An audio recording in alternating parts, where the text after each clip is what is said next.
Hello जय हिंद दोस्तों, मैं शुभम आपका स्वागत करता हूं आपके अपने इस यूट्यूब चैनल शुभम ई क्लासेस में।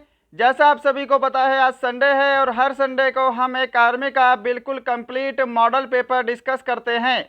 साइड में आपको एक ओरिजिनल पेपर की कटिंग दिखाई दे रही है, यानी कि हमारा जो आज का मॉडल पेपर है वो इसी ओरिजिनल पेपर पे आधारित है। हमने अपना मॉडल पेपर बिल्कुल ओरिजिनल क्वेश्चन पेपर जैसा बनाने का प्रयास किया है। इस ओरिजिनल पेपर में जिस टॉपिक से जो प्रश्न पूछे गए हैं, हमने अपने मॉडल पेपर में उसी टॉपिक से दूसरा प्रश्न यहाँ पे ऐड किया है। तो जिनका भी आने वाला एग्ज़ाम है 25 जुलाई का, या फिर जो आने वाले एग्ज़ाम की तैयारी कर रहे हैं, आज का सेशन सभी के लिए बिल्कुल बेहतरीन होने वाला है। सभी को कॉपी पेन साथ में लेकर बैठना है, सभी को बिल्कुल कंप्लीट टेस्ट लगाना है। तो चलिए स्टार्ट करते हैं। मैं उम्मीद करूंगा सेशन आपके आने वाले एग्जाम के लिए हेल्पफुल होगा। तो देखिएगा, यहाँ पे प्रश्नों की संख्या पूरे 50 है और टारगेट आपको आज मैं 40 क्वेश्चन राइट करने का दे रहा हूँ। पहला प्रश्न आपके सामने स्क्रीन पर है, जल्दी से आंसर दीजिएगा। सामान्य ज्ञान 1 से 15। भारतीय आज़ादी के समय इंग्लैंड के प्रधानमंत्री कौन थे? Very very important. ऑप्शन आपके सामने हैं, समय चाहिए तो सेशन को रोकिएगा। आंसर मैच करेंगे। अगर आपने ऑप्शन सी को आंसर दिया है क्लीमेंट एटली, आपका आंसर करेक्ट होगा। विंस्टन चर्चिल भी पता होना चाहिए, सेकंड वर्ल्ड वॉर के समय ब्रिटेन के प्रधानमंत्री थे। चलिए क्वेश्चन नंबर सेकंड है आपके सामने, काशी विश्वनाथ मंदिर कहाँ स्थित है? Where is the Kashi Vishwanath temple located? Answer match करेंगे। अगर आपने ऑप्शन सी को आंसर दिया है उत्तर प्रदेश, आपका करेक्ट आंसर होगा। काशी विश्वनाथ मंदिर वाराणसी उत्तर प्रदेश में स्थित है। क्वेश्चन नंबर थर्ड आपके सामने है जी, सर्वोच्च गैर वीरता पुरस्कार कौन सा है? ऑप्शन आपके सामने हैं, समय चाहिए तो सेशन को जरूर रोकिएगा। राइट आंसर यहाँ पे बिल्कुल आपका ऑप्शन डी रहेगा, अशोक चक्र। सर्वोच्च गैर सैनिक वीरता पदक अशोक चक्र है। क्वेश्चन नंबर 4 आपके सामने है, जल्दी से जल्दी टेस्ट लगाना है फटाफट से। केंद्रीय औद्योगिक सुरक्षा बल का मुख्यालय कहाँ स्थित है? ऑप्शन आपके सामने है, समय चाहिए तो सेशन को जरूर रोकिएगा। सीआईएसएफ का हेडक्वार्टर पूछा है आपसे। ऑप्शन आपका सी करेक्ट होगा, नई दिल्ली। क्वेश्चन नंबर 5, किदाम्बी श्रीकांत किस खेल से संबंधित हैं? Kidambi Srikanth is related to which sport? बिल्कुल करेक्ट आंसर रहेगा यहाँ पे आपका ऑप्शन बी, बैडमिंटन से संबंधित हैं। क्या सभी ने ऑप्शन बी को आंसर दिया है? क्वेश्चन नंबर 6 आपके सामने है, जल्दी से आंसर देंगे। महाभारत युग में श्री कृष्ण ने किसको गीता का उपदेश दिया था? बिल्कुल करेक्ट आंसर ऑप्शन डी अगर आपने दिया है अर्जुन, आपका राइट आंसर होगा। आज ऑप्शन किसी भी प्रश्न के नहीं बोले जाएंगे, फटाफट से सेशन को डिस्कस करेंगे। क्वेश्चन नंबर 7, जम्मू कश्मीर की ग्रीष्मकालीन राजधानी क्या है? वेरी वेरी इंपॉर्टेंट है, आप सभी को पता है जम्मू कश्मीर अब क्या बन चुका है? यूटी बन चुका है, केंद्र शासित प्रदेश। जम्मू कश्मीर में 2 राजधानियां हैं, एक ग्रीष्मकालीन और एक शीतकालीन। तो देखिएगा, जम्मू कश्मीर की ग्रीष्मकालीन राजधानी अगर आपसे पूछे, आपको श्रीनगर आंसर करना है, ऑप्शन बी। जम्मू कश्मीर की अगर आपको बोलेगा शीतकालीन राजधानी कौन सी है, तब आंसर क्या करोगे? जम्मू तवी करोगे। क्लियर है सभी को? चलिए क्वेश्चन नंबर 8 आपके सामने है, पानीपत की दूसरी लड़ाई हेमू और किसके बीच हुई? बिल्कुल सिंपल क्वेश्चन। पानीपत की दूसरी लड़ाई सन 1556 में हुई थी, हेमू और अकबर के बीच। ऑप्शन सी आपका राइट आंसर होगा। क्वेश्चन नंबर 9, किसने कर मत दो का नारा दिया था? Who gave the slogan don't do tax? Answer match करेंगे। ऑप्शन ए अगर आपने आंसर दिया है वल्लभ भाई पटेल, आपने बिल्कुल राइट आंसर किया है। क्वेश्चन नंबर 10 है जी आपके सामने स्क्रीन पर, महाभाष्य की रचना किसने की? Who composed Mahabhashya? ऑप्शन किसी भी प्रश्न के नहीं बोलूंगा, आज आपका ज़्यादा समय नहीं लिया जाएगा, फटाफट से सेशन को डिस्कस करेंगे क्योंकि आगे हमें मैथ्स और रीजनिंग भी सॉल्व करना है। महाभाष्य की रचना किसने की है? पतंजलि ने की है। ऑप्शन सी राइट आंसर होगा। क्वेश्चन नंबर 11, निम्न में से किस देश की मुद्रा रुपया नहीं है? रुपी is not the currency of which of the following country? Option D correct answer होगा, बांग्लादेश। बांग्लादेश की करेंसी क्या है? टका है। क्लियर? चलो क्वेश्चन नंबर 12 आपके सामने, प्रसिद्ध देशभक्ति गीत ऐ मेरे वतन के लोगों के रचनाकार कौन है? ये क्वेश्चन अभी हाल ही में 3-4 दिन पहले मैंने आपको करवाया है। सही जवाब ऑप्शन ए रहेगा, कवि प्रदीप। क्वेश्चन नंबर 13, कण्व वंश की स्थापना किसने की? आंसर जल्दी से दीजिएगा। Who founded the Kanva dynasty? Right answer इसका ऑप्शन सी रहेगा, वासुदेव। क्या सभी ने ऑप्शन सी को आंसर किया है? क्वेश्चन नंबर 14 आपके सामने है, बिम्स्टेक में कुल कितने देश हैं? जल्दी से आंसर दीजिएगा। सबसे पहले आपको बिम्स्टेक का पता होना चाहिए, 6 जून 1997 को इसकी स्थापना हुई है। क्लियर? बिम्स्टेक में टोटल कितने सदस्य देश हैं? तो 7 है। आपका ऑप्शन सी राइट आंसर होगा, ये आपको ध्यान रखना है। क्वेश्चन नंबर 15 है, सेक्शन ए का लास्ट क्वेश्चन है, भारत का एक प्रधानमंत्री होगा, संविधान के किस अनुच्छेद में कहा गया है? ऑप्शन आपके सामने है, आंसर जल्दी से। ऑप्शन बी आपका राइट आंसर होगा, अनुच्छेद 75। क्लियर? तो यहाँ पे आपका section A complete. Section B start करते हैं, सामान्य विज्ञान। और देखिएगा, आपको जब मुझे कमेंट बॉक्स में आंसर देना है तो सभी को ऐसे स्कोर कमेंट करना है, सेक्शन ए में आपका कितना राइट हुआ है, सेक्शन बी में कितना है, सेक्शन सी में, सेक्शन डी में, और लास्ट में आपको टोटल बताना है। क्लियर? और आज आपको एक काम और करना है, इसके अंदर 1/4 नेगेटिव मार्किंग भी लगाकर चलनी है आपको।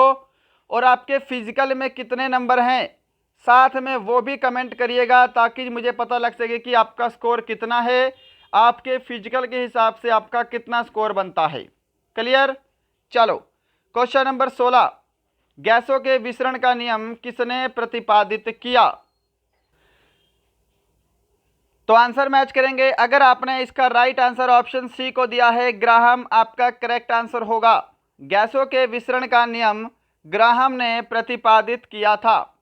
क्वेश्चन नंबर 17 आपके सामने है, जर्मन सिल्वर किन धातुओं का मिश्रण है? German silver is a mixture of which metals? Option आपका डी करेक्ट आंसर होगा, उपरोक्त सभी। कॉपर, जिंक तथा निकेल, इन तीनों से मिलकर जर्मन सिल्वर बनता है। एग्जाम में क्वेश्चन क्या पूछता है, इनमें से जर्मन सिल्वर का मिश्रण नहीं है, तो देखिएगा जर्मन सिल्वर में कभी भी सिल्वर नहीं होता, आपसे सिल्वर ऑप्शन में देता है। क्लियर है? क्वेश्चन नंबर 18 देखो आपके सामने स्क्रीन पर है, खट्टे रसदार फलों जैसे आंवला, नींबू, संतरा, अंगूर आदि में कौन सा विटामिन पाया जाता है? विटामिन आपका कौन सा पाया जाता है? विटामिन सी पाया जाता है। ऑप्शन डी राइट आंसर होगा। क्वेश्चन नंबर 19 है जी आपके सामने, लिथियम की परमाणु संख्या कितनी है? लिथियम की परमाणु संख्या कितनी है? बिल्कुल करेक्ट आंसर ऑप्शन सी रहेगा, 3। लिथियम की परमाणु संख्या 3 है। और लिथियम क्या है? सबसे हल्की धातु है, आपको ये भी पता होना चाहिए। आई होप ये भी सभी को पता होगा, बेसिक क्वेश्चन है। चलिए क्वेश्चन नंबर 20 है आपके सामने, समतल दर्पण द्वारा प्रतिबिंब सदा होता है। The image from by a plane mirror is always. तो समतल दर्पण द्वारा प्रतिबिंब हमेशा अपराइट एंड वर्चुअल होता है, यानी कि सीधा और आभासी होता है। क्वेश्चन नंबर 21 पे चलते हैं, वेरी वेरी इंपॉर्टेंट, आँख में प्रवेश करने वाले प्रकाश की मात्रा को नियंत्रित करता है। इनमें से कौन है जो आँख में प्रवेश करने वाले प्रकाश की मात्रा को नियंत्रित करता है? राइट आंसर आपका ऑप्शन ए रहेगा आइरिस, यानी कि हिंदी में बोलते हैं परितारिका। चलिए क्वेश्चन नंबर 22 आपके सामने है। निम्नलिखित में से किसे जीव विज्ञान का जनक कहा जाता है? सिंपल सा प्रश्न है, आई होप सभी का आंसर क्लियर होगा। ऑप्शन आपका कौन सा राइट होगा? ऑप्शन सी करेक्ट होगा। अरस्तु को जीव विज्ञान का जनक मानते हैं। इवानोवस्की को वायरस की खोज की थी इसलिए जाना जाता है। ल्यूवेनहॉक ने जीवाणु की खोज की थी, इनको इसलिए जाना जाता है। मेंडलीफ ने आवर्त सारणी की खोज की थी, इनको इसलिए जाना जाता है। सभी का क्लियर है? चलिए क्वेश्चन नंबर 23 देख लेते हैं। सूर्य की किरणों की तीव्रता मापने का यंत्र है। The instrument used to measure the intensity of sun ray is. Option आपका ए राइट आंसर होगा, एक्टिनोमीटर। क्वेश्चन नंबर 24 है आपके सामने। लोहे का सबसे शुद्धतम रूप कौन सा है? Which is the purest form of iron? Option आपका सी करेक्ट आंसर होगा, पिटवा लोहा। क्वेश्चन नंबर 25 आपके सामने है, आंसर दीजिएगा। संरचनात्मक रूप से मस्तिष्क के कितने भाग होते हैं? Structurally how many parts of the brain are there? Option B correct answer होगा, 3 भाग होते हैं। एक हम बोलते हैं अग्र मस्तिष्क, एक हम बोलते हैं मध्य मस्तिष्क, एक हम बोलते हैं पश्चिम मस्तिष्क। क्वेश्चन नंबर 26 आपके सामने। कैल्शियम का रासायनिक चिन्ह क्या है? कैल्शियम का what is the calcium symbol? तो कैल्शियम का रासायनिक चिन्ह क्या है? ऑप्शन सी करेक्ट आंसर होगा, Ca। क्वेश्चन नंबर 27 है आपके सामने। कैल्शियम ऑक्साइड का सही सूत्र क्या है? कैल्शियम ऑक्साइड का सही सूत्र क्या है? आंसर मैच करेंगे। ऑप्शन ए अगर आपने आंसर दिया है CaO आपका करेक्ट होगा। इसको ध्यान रखिएगा, इसको क्विक लाइम भी बोला जाता है। बिना बुझा हुआ चूना, बिना बुझा हुआ चूना।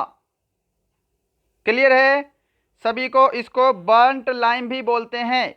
और साथ में अगर मैं कैल्शियम की बात करूं, कैल्शियम ऑक्साइड को छोड़ दो, कैल्शियम की परमाणु संख्या आपसे एग्जाम में पूछा जाता है तो कितनी होती है? 20 होती है कैल्शियम की परमाणु संख्या। क्वेश्चन नंबर है आपके सामने 28। जल्दी से इस प्रश्न का आंसर देंगे, वेरी वेरी इंपॉर्टेंट। वायुमंडल में पाई जाने वाली सबसे अधिक अक्रिय गैस कौन सी है? ध्यान से पढ़िएगा क्वेश्चन को। यहां पे बिल्कुल करेक्ट आंसर आपका ऑप्शन डी होगा, ऑर्गन।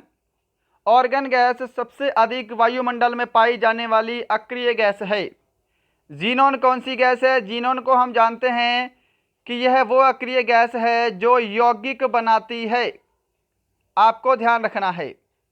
रेडॉन क्या है? कैंसर के इलाज के लिए उपयोग होती है। सेकंड, ये गैस वायुमंडल में नहीं पाई जाती। हीलियम क्या है? सबसे हल्की गैस है, ये भी आपको पता होना चाहिए। Question number 29। टाइफाइड किसके कारण होता है? ऑप्शन आपका ए करेक्ट आंसर होगा, बैक्टीरिया के कारण होता है, जीवाणु के कारण टाइफाइड होता है।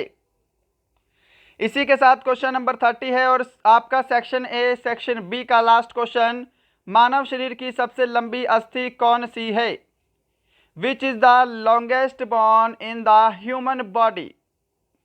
ऑप्शन ए करेक्ट आंसर होगा, फीमर। इसको झांग की हड्डी भी बोला जाता है, ये आपको पता होना चाहिए। तो यहाँ पे आपका section A section B complete होता है। अब डिस्कस करने जा रहे हैं सेक्शन सी गणित। कॉपी पेन सभी को साथ में लेकर बैठना है। बिल्कुल आपके ओरिजिनल पेपर के अकॉर्डिंग आज का सेट तैयार किया है। जिनका आने वाला एग्जाम है सभी को टेस्ट कंप्लीट लगाना है। चलिए सेक्शन सी डिस्कस करेंगे, गणित क्वेश्चन नंबर 31।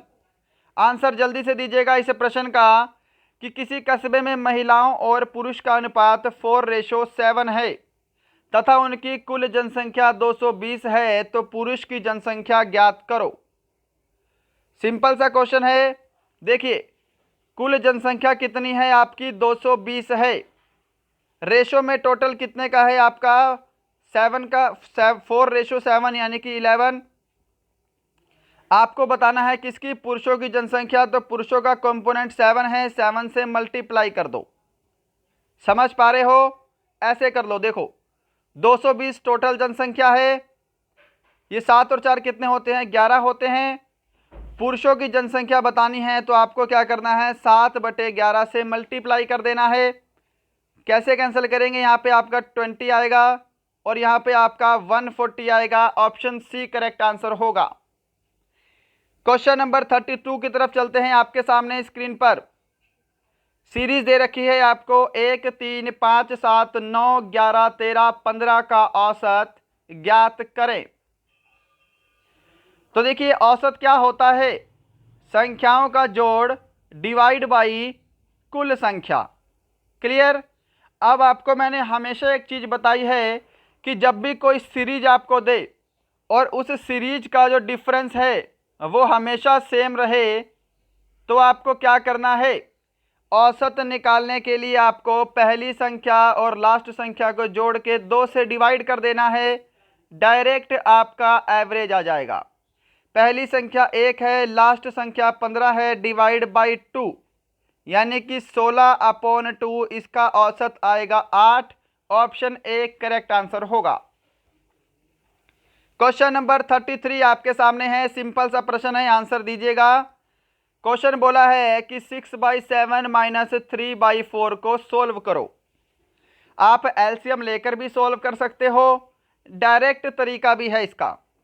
इस 4 को 6 से मल्टीप्लाई करेंगे 24, माइनस 7 को 3 से मल्टीप्लाई करेंगे 21, डिवाइड बाई इस 7 को 4 से नीचे मल्टीप्लाई करेंगे 28 बनेगा। ऐसे भी आप कर सकते हो। यहाँ पे आपका 3/28 राइट आंसर होगा। Option C. क्या सभी ने ऑप्शन सी को आंसर किया है? चलिए क्वेश्चन नंबर 34 आपके सामने है स्क्रीन पर, जल्दी से आंसर दीजिएगा। और देखिएगा अगर आपने अभी तक हमारे मॉडल पेपर से नहीं लिए हैं तो जल्दी से लीजिएगा। स्क्रीन पर आपको डिटेल दिखाई दे रही है, दिए गए नंबर पे आपको फ़ोनपे, पेटीएम या गूगल पे करके 99 रुपीज़ ट्रांसफ़र करने हैं और उसका स्क्रीनशॉट आपको व्हाट्सएप पर भेजना है। आपको हमारे मॉडल पेपर 10 या 15 मिनट के अंदर व्हाट्सएप पर मिल जाएंगे। मॉडल पेपर हमारे हिंदी लैंग्वेज में रहेंगे। जिन्होंने नहीं लिया इसको ज़रूर लेंगे। और बहुत ही जल्दी हमारी ई बुक लॉन्च हो रही है दूसरी, जिसके अंदर आपके 3000 प्रश्न रहेंगे लगातार फराटेदार। चलो आंसर देंगे इस प्रश्न का। देखिएगा किसी एक व्यक्ति किसी घड़ी को 20% के नुकसान पर 14,500 रुपये में बेचता है, तो घड़ी का क्रय मूल्य ज्ञात करो। क्रय मूल्य क्या होता है, कॉस्ट प्राइस। कॉस्ट प्राइस निकालने का फॉर्मूला होता है selling price into 100 divide by, यहाँ पे लॉस हुआ है तो 100 माइनस लॉस परसेंट, राइट। अब वैल्यू पुट करेंगे, सेलिंग प्राइस दे रखा है 14,500 रुपये, इंटू करेंगे 100 और यहाँ पे 20% का लॉस हुआ है तो नीचे आपका 80 आ जाएगा। अब देखिएगा आपका कैसे कैंसिल करेंगे कि ये 0 से आपकी 0 कैंसिल, 8 से कैंसिल करेंगे इस पूरे को तो यहाँ पे बनेगा 8 एकम 8, 6 और 5, 8 8 64, यहाँ पे आपका बनेगा 1 0, 8 एकम 8, 8 दूनी 16 और 8 पंजे 40, यहाँ पे आपका 18 125। ऑप्शन डी आपका करेक्ट आंसर होगा। क्या सभी ने ऑप्शन डी को आंसर दिया है? चलिए क्वेश्चन नंबर 35 की तरफ चलते हैं। क्वेश्चन नंबर 35 आपके सामने स्क्रीन पर है, वेरी वेरी इंपॉर्टेंट। और ये वाला टाइप तो आपके एग्जाम के लिए फेवरेट है, बहुत बार पूछा जा चुका है कि ए और बी मिलकर किसी काम को 15 दिन में तथा बी अकेला उस काम को 20 दिन में करता है, तो ए अकेला उसे कितने दिन में पूरा करेगा? प्रश्न है ए और बी मिलकर किसी काम को 15 दिन में तथा बी अकेला उस काम को 20 दिन में करता है। यदि मैं इनका एलसीएम ले लूं तो ये आपका 60 बनेगा और 60 क्या है आपका टोटल वर्क हो गया। अब देखिएगा 15 चौके 60 और यहाँ पे आपका 20 तिया 60 हो गया। बी की अकेले की क्षमता कितनी है, 3 है, ए और बी दोनों की एक दिन की कार्य करने की क्षमता 4 है। तो अगर इस 4 में से हम इस 3 को माइनस कर दें तो यहाँ पे आपकी सिर्फ ए के अकेले की कार्य करने की क्षमता आ जाएगी 1। बोला है ए अकेला उस काम को कितने दिन में करेगा। सिंपल है ना। टोटल काम आपका 60 यूनिट है, ए की कार्य करने की क्षमता 1 है, तो ए उसे अकेला 60 दिन में ही करेगा। ऑप्शन सी करेक्ट होगा। क्वेश्चन नंबर 36 की तरफ चलते हैं। आपके सामने स्क्रीन पर बोला है कि यदि x प्लस वाई 25 है, x माइनस वाई 1 है, तो इन संख्याओं का गुणनफल ज्ञात करो। तो पहले हमको x और y की वैल्यू निकालनी पड़ेगी। तो देखिएगा यहाँ पे x plus Y is equal to 25, x minus Y is equal to 1। इसको जोड़ देंगे पहले, तो यहाँ पे आपका 2x बन जाएगा, ये प्लस माइनस कैंसल, यहाँ पे आपका 26 बनेगा। तो यहाँ से हमारी जो x की वैल्यू आएगी वो कितनी आएगी, 13 आ जाएगी। x की वैल्यू हमको पता लग गई 13 है। अब y की वैल्यू निकालने के लिए इस x की वैल्यू यहाँ पे x में पुट कर देंगे, यहाँ पे 13। ठीक है, हम इस इक्वेशन को लेते हैं, ऊपर वाली इक्वेशन को। तो 13 इधर जाके जब 25 में माइनस होगा तो यहाँ से आपकी जो y की वैल्यू है वो कितनी आ जाएगी, फिर 12 आ जाएगी। क्या सभी का क्लियर हुआ। तो देखिए x की वैल्यू 13 है, y की वैल्यू 12 है, इनका आपको गुणनफल बताना है, यानी कि आपको 13 गुणा 12 करना है। तो यहाँ पे आपका 156 ऑप्शन डी जो है ये बिल्कुल करेक्ट आंसर होगा। क्या सभी ने ऑप्शन डी को आंसर दिया है। चलिए क्वेश्चन नंबर 37 आपके सामने है, बिल्कुल सिंपल। 2, 4, 6, 8, 10, 12 का एलसीएम ज्ञात करो। क्या कर सकते हो आप, इसको ऑप्शन के अकॉर्डिंग भी कर सकते हो, वैसे भी कर सकते हो, है ना। जब आपको ऑप्शन दिए हैं तो आपके लिए ज़्यादा बेटर है। एलसीएम वही होगा जो कि इन सभी संख्याओं से पूरी तरह से भाग हो जाएगा। तो 60 को उठाओगे तो ये 8 से भाग नहीं होगा, तो ये आपका एलसीएम नहीं है। 40 को उठाएंगे तो ये 12 से भाग नहीं हो रहा, तो 40 भी आपका एलसीएम नहीं है। 90 को उठाएंगे तो 90 12 से भाग नहीं हो रहा, ये भी एलसीएम नहीं है। अगर हम 120 को लेंगे तो 120 क्या है, सभी संख्याओं से भाग हो रहा है। तो यहाँ पे आपका ऑप्शन सी जो है आपका करेक्ट आंसर होगा। क्या सभी ने ऑप्शन सी को आंसर दिया है। चलिए नेक्स्ट है क्वेश्चन नंबर आपके सामने 38 स्क्रीन पर। आंसर सभी को जल्दी से देना है, और इस टाइप का प्रश्न भी आपके एग्जाम में पूछा जाता है कि एक आयतकार फर्श की लंबाई 4 मीटर तथा चौड़ाई 3 मीटर है, उस पर 80 रुपये प्रति वर्ग मीटर की दर से टाइल बिछाने का कुल खर्च कितना है। यहाँ पे प्रति वर्ग मीटर की दर बोला है, यानी कि हमको आयत का क्षेत्रफल निकालना पड़ेगा, और क्षेत्रफल के बाद हम क्या करेंगे, ये जो आपको दर दे रखी है इससे मल्टीप्लाई करना है, आपका आंसर आ जाएगा। क्लियर। आयत का क्षेत्रफल होता है लंबाई गुणा चौड़ाई, और गुणा हमको क्या करना है, 80 करना है। तो यहाँ पर देखिएगा लंबाई 4 मीटर है, चौड़ाई 3 मीटर है, मल्टीप्लाई करेंगे 80 से। तो यहाँ पे 4 तिया 12, ओके, और यहाँ पे 12 अट्ठे कितना होता है, 12 अट्ठे 96, यानी कि 960 रुपये आपका ऑप्शन बी करेक्ट आंसर होगा। क्या सभी ने ऑप्शन बी को आंसर दिया है। चलिए बढ़ते हैं नेक्स्ट क्वेश्चन की तरफ। नेक्स्ट है आपके सामने क्वेश्चन नंबर 39।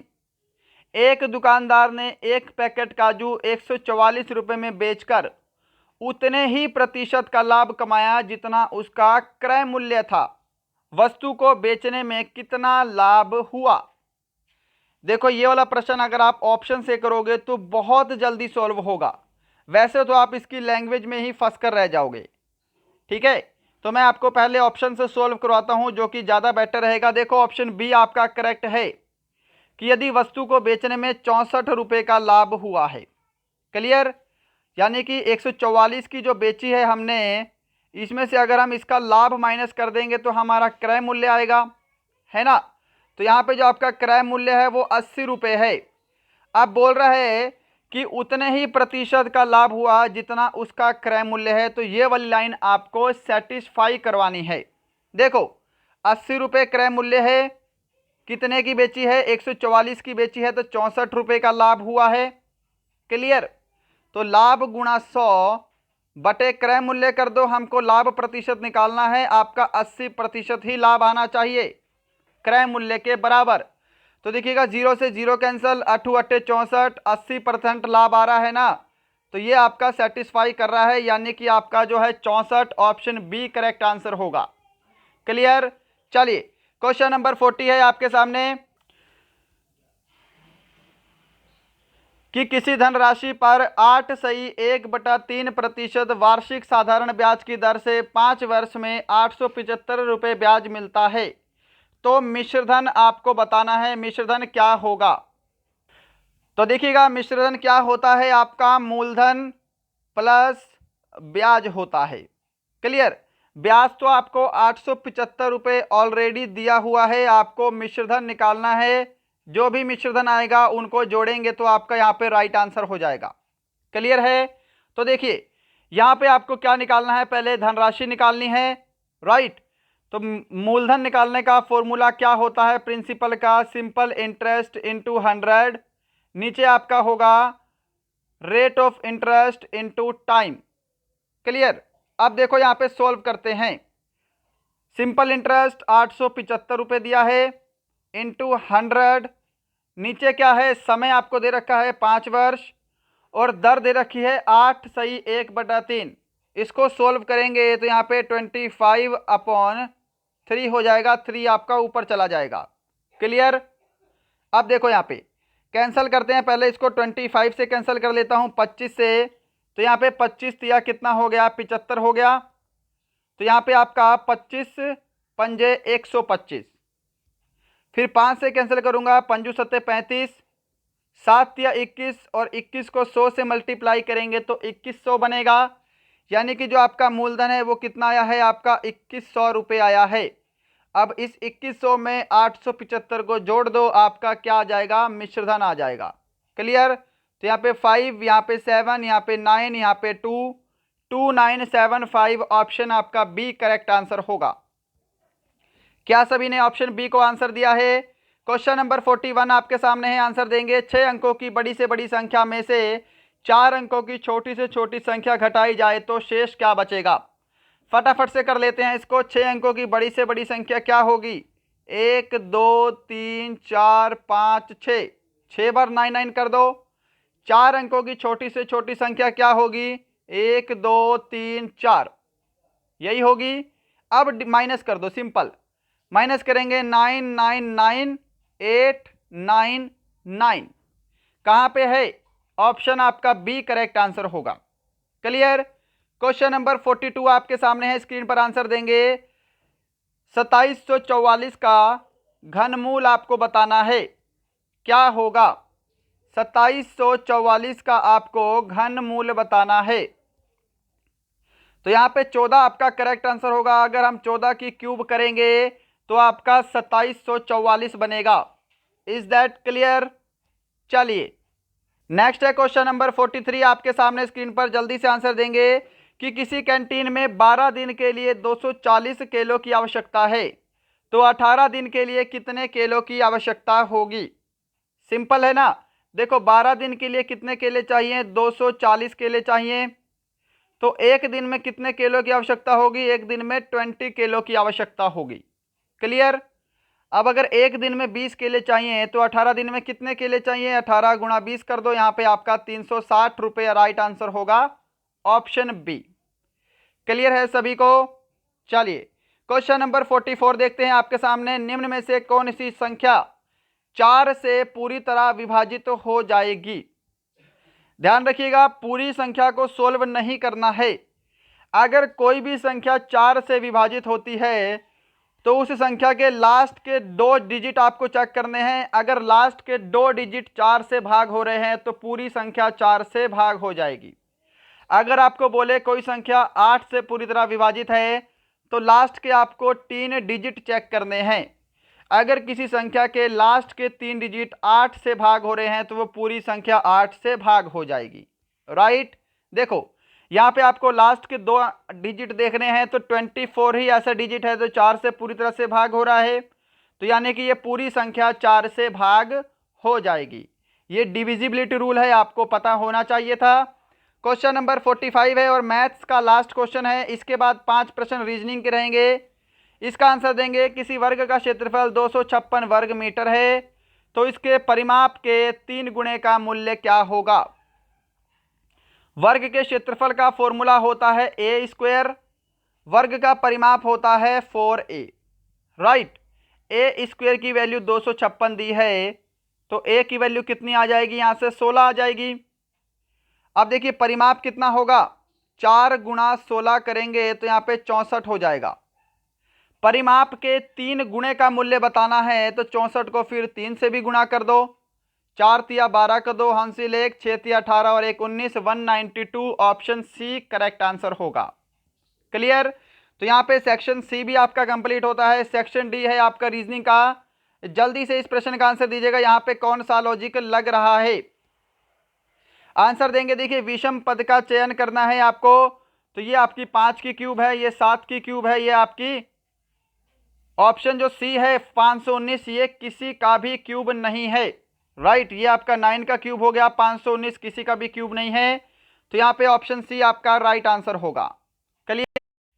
क्वेश्चन नंबर 47 है आपके सामने। श्रृंखला को पूरा करें, जल्दी से बताइएगा इसमें कौन सा लॉजिक जो है वो फॉलो हो रहा है। तो देखिए आपकी सीरीज ऐसे चल रही है ये, राइट। देखो ए के बाद क्या क्या है, बी और सी अल्फाबेट को छोड़कर डी पुट किया है, डी के बाद ई और एफ को छोड़कर जी पुट किया है, जी के बाद एच और आई को छोड़कर जे पुट करेंगे तो जो पहला अल्फाबेट आएगा वो आपका जे आएगा, राइट। तो यहाँ पे आपका जे हो गया। अब आगे देखो एल के बाद एम को छोड़कर एन, एन के बाद ओ को छोड़कर पी, पी के बाद क्यू को छोड़ के आर, तो यहाँ पे जे और आर आपका ऑप्शन बी में ही है, तो ऑप्शन बी आपका करेक्ट आंसर होगा।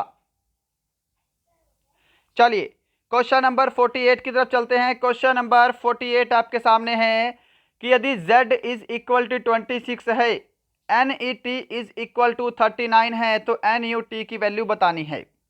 तो देखो z की जो प्लेस वैल्यू है वो 26 है, क्लियर है। n की प्लेस वैल्यू 14 होती है, e की प्लेस वैल्यू कितनी होती है 5 होती है, t की प्लेस वैल्यू 20 होती है। अगर हम इनको जोड़ेंगे तो यहाँ पे आपका कितना बनेगा, 5 और 2 7, सॉरी यहाँ पे आपका बनेगा कितना, इनको जोड़ने के बाद आपका यहाँ पे बनेगा 9 39, तो इनको जोड़ा हुआ है सिंपल, है ना। अब देखो फिर यहाँ पे n की प्लेस वैल्यू 14, t की प्लेस वैल्यू 20 होती है, u की प्लेस वैल्यू 21, तो यहाँ पे आपका 55 ऑप्शन सी करेक्ट आंसर होगा। क्या सभी ने ऑप्शन सी को आंसर दिया है। चलिए बढ़ते हैं नेक्स्ट पे। क्वेश्चन नंबर 49 है आपके सामने। शब्दकोश में तीसरे स्थान पर कौन सा शब्द होगा। आंसर जल्दी से दीजिएगा, तीसरे स्थान पर कौन सा शब्द होगा। तो यहां पर देखिए COLL COLL तो चारों में है तो इसको कैंसिल कर दो, राइट। अब देखो यहाँ पे क्या है, ई जो है ये अल्फाबेट में सबसे पहले आएगा, यहाँ पे तो कहीं पे ई है नहीं, तो यहाँ पे जो ये है ये पहले नंबर पे आएगा आपका। अब देखो आई के बाद आपका ओ आता है तो ये तो आपका सबसे लास्ट हो गया 4th नंबर पे। इन दोनों के बीच में कंपटीशन है आपका, तो देखिएगा यहाँ पे आई आई दोनों में है तो इस आई को भी कैंसिल कर दिया हमने। अब एन और एस में कौन सा पहले नंबर पे आता है, तो यहाँ पे जो ये है आपका सेकंड पोजीशन पे आएगा और कॉलिजन जो है आपका 3rd पोजीशन पे आएगा। ऑप्शन आपका सी करेक्ट आंसर होगा, कॉलिजन।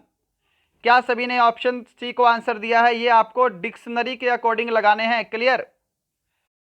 क्वेश्चन नंबर 50 है और आज का लास्ट क्वेश्चन है और यहाँ पे पहली जो लाइन है इसको आपको करेक्ट करना है। पहली जो है ये थोड़ी सी मिस्टेक हुई है, यहाँ पे है कि एक्स डब्ल्यू से गरीब है, ठीक है, एक्स डब्ल्यू से गरीब है लेकिन बी जितना गरीब नहीं है, सी एक्स जितना गरीब नहीं है, तो सबसे गरीब कौन है, ये आपका स्टेटमेंट है, इसको राइट कर लेना। तो देखिएगा एक्स जो है वो डब्ल्यू से गरीब है, तो यानी कि मैं बोलूँगा कि जो डब्ल्यू है वो अमीर है किससे, एक्स से, है ना। तो ये बड़ा का साइन लगा देता हूँ मैं उसके ऊपर, लेकिन बी जितना गरीब नहीं है, एक्स जो है वो बी जितना गरीब नहीं है, तो यानी कि जो एक्स है वो बी से तो अमीर ही होगा, क्लियर है ना। सी एक्स जितना गरीब नहीं है। तो जो सी है वो एक्स जितना गरीब नहीं है, तो सी जो है एक्स से अमीर होगा, तो सी जो है वो कहीं ना कहीं आपका ऊपर या फिर बीच में आएगा। सबसे गरीब कौन है ये आपसे पूछा है, तो आपको डायरेक्ट दिखाई दे रहा है बी जो है वो सबसे पुअर होगा। ऑप्शन आपका सी जो है ये बिल्कुल करेक्ट आंसर होगा। क्लियर? तो इस 50 क्वेश्चन को आप राइट कर लेना, यहाँ पे थोड़ी सी मिस्टेक हुई है टाइपिंग में। तो दोस्तों ये थे आज के पूरे के पूरे 50 प्रश्नों का मॉडल पेपर। बताइएगा आज का सेशन आपको कैसा लगा। मैं उम्मीद करूंगा सेशन आपको ज़रूर हेल्पफुल लगा होगा। अगर आपने अभी तक हमारी ई बुक नहीं ली है तो उसको ज़रूर लेंगे। स्क्रीन पर आपको सारी की सारी डिटेल दिखाई दे रही है, राइट। हमारे सेशन को इतना लाइक, इतना शेयर, इतना सब्सक्राइब करने के लिए आप सबका बहुत बहुत धन्यवाद। सभी को अपना स्कोर कमेंट करना है। आपका स्कोर कितना है 1/4 नेगेटिव मार्किंग काटने के बाद, और आपके फिजिकल में नंबर कितने हैं। मिलते हैं कल किसी और अच्छे टॉपिक के साथ। तब तक के लिए जय हिंद, जय भारत।